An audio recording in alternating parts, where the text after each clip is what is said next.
Hello and welcome to my YouTube channel. I am the former classroom teacher turned homeschooling mom behind Little Otters Learn, and here on my YouTube channel as well as over on my Instagram and my blog, I offer different homeschooling topics and tips as well as curriculum reviews and flip-throughs. So today I'm sharing this For Curious Kids series. I happen to have two different books from this series, Chemistry for Curious Kids and Biology for Curious Kids. And I'm going to show you how you can use these as a spine to create a full biology course for your kids or a full chemistry course for your kids. This is actually what I did this year. I actually have two elementary aged children. We use Biology for Curious Kids as our spine. I took the topics from the table of contents and made a full biology course for my kids that covered our science for the entire year. I'm going to show you some additional resources that we use to enrich our study. I'm not going to show you the actual curriculum that I created because that's not something that I'm, sharing with other people right now, but I just want to sort of show you how you can use the spine to create this curriculum for yourself.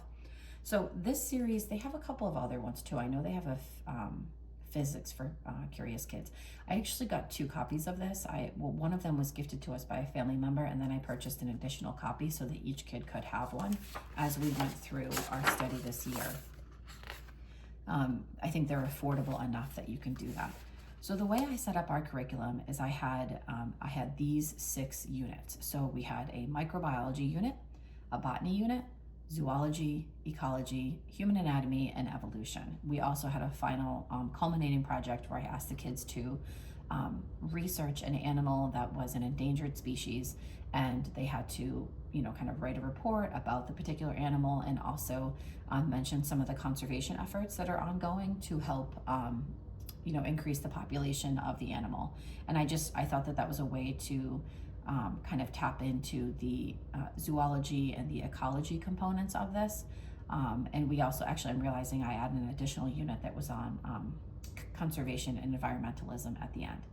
So what we did is for each unit, like when we were doing microbiology, for example, we would have the initial, like what I call a lesson, and it would be a 2-page spread in the book. We would look at that 2-page spread, and I would have the kids make a cover for their science notebook. Basically, this is what I used to do with my classroom students as well when we were starting a unit. I would have them write the word microbiology someplace on the page. I would have them write a definition for microbiology. And again, this is at the end of a lesson where we had talked about that word, we had introduced it for microbiology, actually all of them. Even for biology, we would kind of break it down and look at, the different components of the word and what they meant.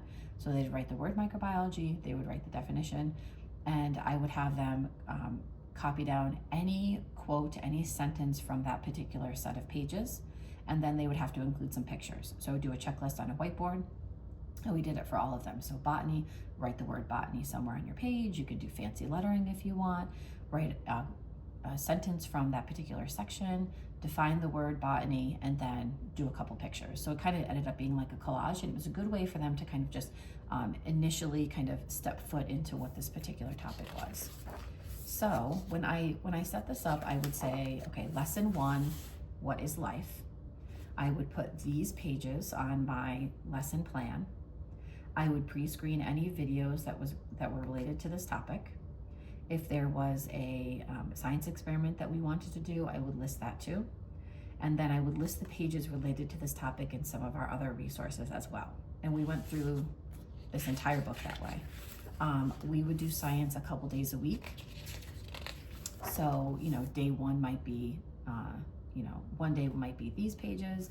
The next day might be watching some videos on the topic. The next day might be doing a notebook page where they would, copy down they would draw an image related to that week's topics, and then they would do either an oral or written narration, and then the next day might be an experiment. So we just kind of went through this entire book that way. I do want to show you, before I move on to the chemistry one, some of the resources we used for our biology study. This resource was actually really helpful for me. This is very in-depth, so I would kind of, when I made the curriculum, I would find the pages that, what is life, so that kind of matches the section that I just showed you. I typed out all the pages for that lesson, so I could maybe read this section for myself and just kind of I don't have a science background, so that would help, give me a little bit of information about what we are going to be studying. This is a great resource. I would say this is for, a science-oriented upper elementary student or middle school and beyond. They are all drawn illustrations. They have a lot of captions. Sometimes my kids actually would use the beginning of each chapter. They would use this as copy work.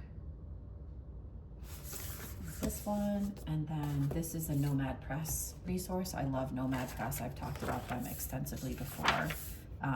This isn't like sponsored. They didn't send this to me for free or anything. I can always get used copies. I like to get used copies of this on eBay and ThriftBooks because they're often, they have a hardcover. You'll see that they have these engaging little comics often. They have essential questions. They highlight vocabulary. I would read this aloud.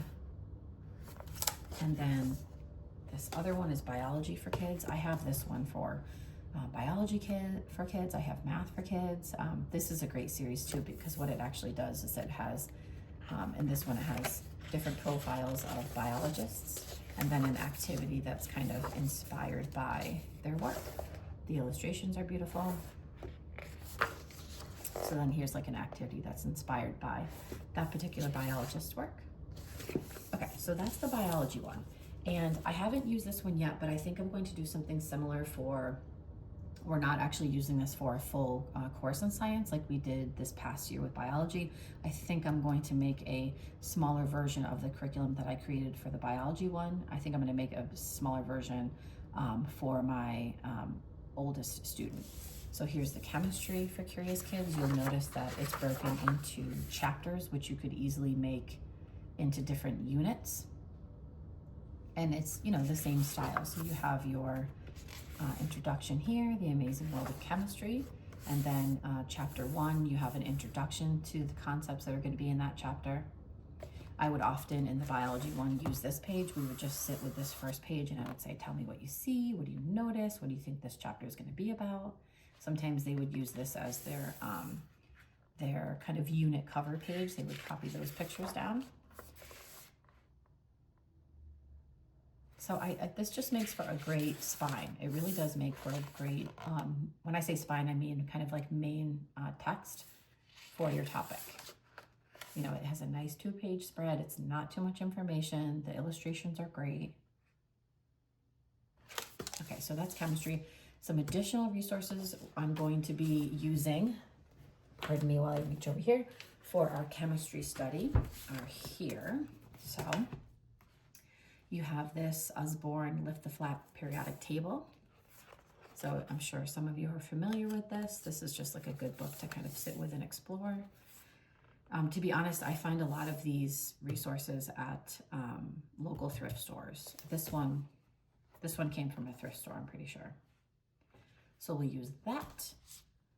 Our World in Pictures. I like this DK Smithsonian series. The photographs are really engaging. Maybe I'll go back here so you can see the table of contents. And again, this curriculum I haven't yet made, so I'm just kind of in the beginning, wrapping my brain around it sort of phase. But the illustrations, graphs, photographs are all very engaging. And then, let's see, this one is another Lift the Flap. This is on atoms and molecules. This might be good if you have an older student who is engaged in a particular study. You could kind of pull in a younger child by using a book like this. And then science comics, these are great. This is a great series. I don't remember some of the, oh, here are the other topics. So other one, I think we've used the solar system one and the coral reefs one when we did our big ocean unit from last year. Oh, and the sharks one. So this is great for a student who likes graphic novels. There's a lot of information in these resources. This is the science comic series. This is a young adult version, young readers edition of The Disappearing Spoon. So we can read this together. I might read the kind of regular version myself. And then this is just kind of fun. Again, this one, they don't have it in the back, but I've seen these books for, you know, various topics. And actually, this is another one that I found at a thrift store. So this actually goes through all of the elements. And they have these kind of, I don't know, maybe Pokemon-esque illustrations.